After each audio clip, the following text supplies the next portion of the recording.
Siddhartha nació en el reino de Kapilavastu, en el norte de la India, que es la actual Nepal, en la dinastía de los Sakyas. Era hijo del rey Suddhodama y la reina Maya Devi. Según la costumbre, Suddhodana llamó a un sabio para que viera a su hijo. Signos supernaturales indican que este recién nacido será un gran asceta o se convertirá en un gran rey, le dijo el vidente. Al escuchar estas palabras, Suddhodana decidió resguardar a su hijo del mundo exterior y lo confinó al palacio donde lo rodeó de placeres y riquezas. Entonces sucedió lo inevitable. A pesar de los esfuerzos de su padre, Gautama un día salió del palacio. Vio 4 cosas que cambiaron su vida para siempre: un anciano, un enfermo, un muerto y un renunciante. Al saber que las primeras 3 no eran visiones extrañas, sino el destino inevitable de todos los seres humanos, Siddhartha se conmovió profundamente. A los 30 años decidió renunciar al lujo de la vida del palacio para encontrar la respuesta al problema del dolor y el sufrimiento humano. Se acercó a su esposa y a su hijo que estaban dormidos y se despidió de ellos en silencio. Posteriormente, ambos se volverían sus discípulos. Siddhartha llevó a cabo varias prácticas espirituales para realizar su verdadero ser. Primero se encontró con 4 ascetas que practicaban sus disciplinas con mucha intensidad. Decidió unirse a ellos y llevar una vida de renuncia extrema en los bosques, pero pronto llegó a la conclusión de que ese tipo de existencia no conducía a la paz y a la autorrealización, sino que simplemente debilitaba la mente y el cuerpo. De aquí proviene otro de los puntos centrales de las enseñanzas del budismo, el sendero medio. De su experiencia en el palacio y en los bosques, Buda concluye que el camino no está ni en el extremo de los placeres sensuales, ni en el de las austeridades y las penitencias. Después de 7 años de búsqueda, decide sentarse en meditación con la inquebrantable determinación de no moverse hasta haber comprendido y realizado la verdadera naturaleza del ser.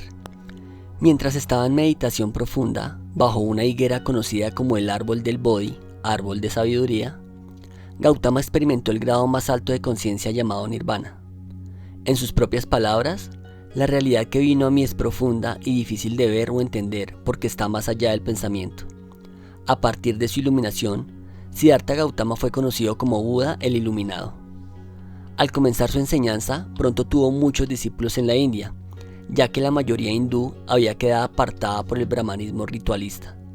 Buda proclamó su mensaje durante 45 años y estableció su comunidad de discípulos o Sangha. Murió a los 80 en la luna llena de mayo. Este día de mayo es el más sagrado para los budistas, ya que en él no solo nació y murió Buda, sino que obtuvo su iluminación. Para el tiempo de su muerte, el budismo se había convertido en una fuerza importante en la India. 3 siglos más tarde, se había extendido a toda Asia. Buda nunca dijo ser una deidad, sino más bien un guía o un indicador del camino.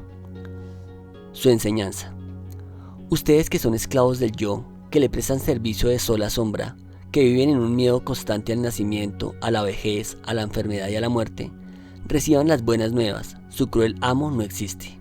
Buda. El mensaje central de Buda es que todos podemos liberarnos del sufrimiento, producto de la servidumbre a deseos y ansias ilusorios. Buda enseñó que la causa de todo sufrimiento físico, emocional o existencial, incluido el derivado de la muerte, es la ignorancia o el olvido de nuestra verdadera naturaleza. Por otro lado, Buda exhorta a no creer nada que uno no pueda experimentar por sí mismo. El fundamento de las enseñanzas es que todos los seres tenemos la misma naturaleza de verdad, amor y belleza, y no es posible que haya algunos que estén más cerca de esta realidad que otros.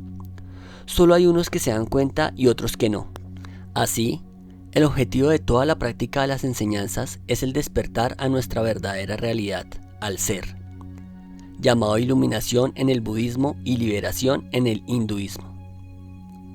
Este despertar no es posible sin antes erradicar la ignorancia, fuente de todo sufrimiento. Luego de su iluminación, Buda instó a comprender las 4 nobles verdades, caminar por el noble óctuple sendero y completar la práctica de las 6 perfecciones, paramitas. La primera noble verdad es que la naturaleza de la vida es sufrimiento, dukkha. Esta, oh monjes, es la noble verdad del sufrimiento. El nacimiento es sufrimiento, la vejez es sufrimiento.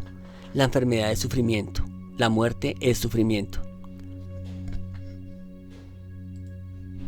Asociarse con lo indeseable es sufrimiento, separarse de lo deseable es sufrimiento. No obtener lo que se desea es sufrimiento. Resumiendo, los 5 agregados del apego son sufrimiento. La segunda noble verdad es el origen del sufrimiento. Esta, oh monjes, es la noble verdad del origen del sufrimiento. Es el deseo que produce nuevos renacimientos, que acompañado con placer y pasión, encuentra siempre nuevo deleite, ahora aquí, ahora allí. Es decir, el deseo por los placeres sensuales, el deseo por la existencia y el deseo por la no existencia. La tercera noble verdad es la cesación del sufrimiento. Esta, oh monjes, es la noble verdad de la cesación del sufrimiento. Es la total extinción y cesación de ese mismo deseo, su abandono, su descarte, liberarse del mismo, su no dependencia. La cuarta noble verdad es el sendero que conduce al cese del sufrimiento. Esta, oh monjes, es la noble verdad del sendero que conduce a la cesación del sufrimiento. Simplemente este óctuple noble sendero, es decir, es la rectitud en el entendimiento, pensamiento, lenguaje, acción, medio de vida, esfuerzo, atención y concentración. El budismo es una doctrina filosófica y religiosa derivada del hinduismo. Proviene del sánscrito bat, que significa despertar desde las tinieblas de la ignorancia para entrar en la luz del conocimiento. Surgió de las enseñanzas de Siddhartha Gautama, posteriormente conocido como Buda, el Iluminado, que nació en India en el siglo VI a.C., aproximadamente en el 563 a.C. La iluminación es la esencia de la enseñanza budista. Todas sus doctrinas y prácticas están orientadas para ayudar al ser humano, hombre o mujer, a alcanzar su potencial de iluminación o nirvana. El budismo es una de las religiones más importantes del mundo. De acuerdo con las estadísticas, el número oficial de budistas ronda los 300 millones. Pero al no existir iglesia o autoridad que pueda dar cuenta de la cantidad de practicantes y considerando las numerosas corrientes budistas, probablemente esta cifra podría duplicarse. Si te gustó este audio, dale clic en me gusta, compártelo y no olvides suscribirte. También déjanos tus comentarios. Te habla Alejandro Páez, te envío un gran abrazo y nos vemos en un próximo video. Hasta pronto.